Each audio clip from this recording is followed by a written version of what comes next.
Hi, this is Salim again, reporting live from Meadowlands Group Inc. So today I'm here to talk about the difference between a home renovation and a condo renovation. So as you know, in a home renovation, it's very easy. It's its own unit. It doesn't interfere with other people. So the process is much quicker. So if a washroom renovation in a home would take about 7 days, in a condo that could take up to maybe double the time, actually almost 2 weeks, right? Because of the restrictions. So let me explain why. So in a condo, there's a lot of factors you have to put in place. One is, how old is the condo? If it's a newer condo, it's good because you don't have to worry about main valves being rusted, being very old, the plumbing of the building being very old, right? Um, One thing that we ran into, for example, in a condo is like, first of all, you need to book the elevator. You need to give a deposit for an elevator. You have to give deposit to the condo for any damages that could happen to the building while you're renovating. On top of that, um, when you're removing disposal, excavation, stuff like that, you have to bring everything through the elevator, right? On top of that, you can only work for specific hours during the day. So if you're working at a condo, you can only work from 8 or 9 a.m. till about 5 p.m., right? Where if I'm working at your home, we can work as long as we want, right? As long as the client is okay with it. We've done jobs where we work 10 hours straight, 12 hours straight, right? But in a condo, you can't do that. Also in a condo, usually you can't work on weekends, you can't work on Sundays, you can't work on statutory holidays.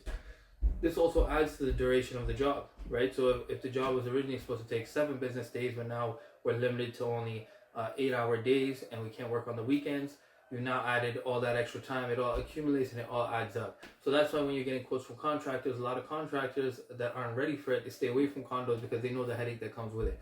And then another thing, like I mentioned before about the main valves, if the main valves are very old, let's just say the building's about 80 years old, and the main valves are very old for the washrooms, for the kitchen, for the XYZ, that can cause huge issues, and now also bring up the price because it's hard to determine these things until you rip out the vanity or you cut open the wall or you see exactly what's going on.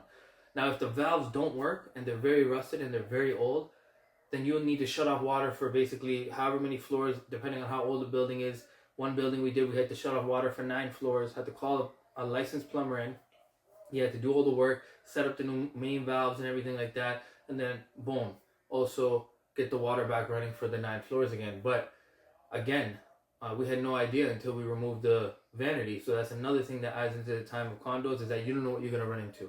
You don't know if the last owner was took care of this stuff or not, and if he didn't, then it's now on the onus of the new owner, right? And there's no way you can avoid it. And we always recommend to do the best thing for the longevity of the client.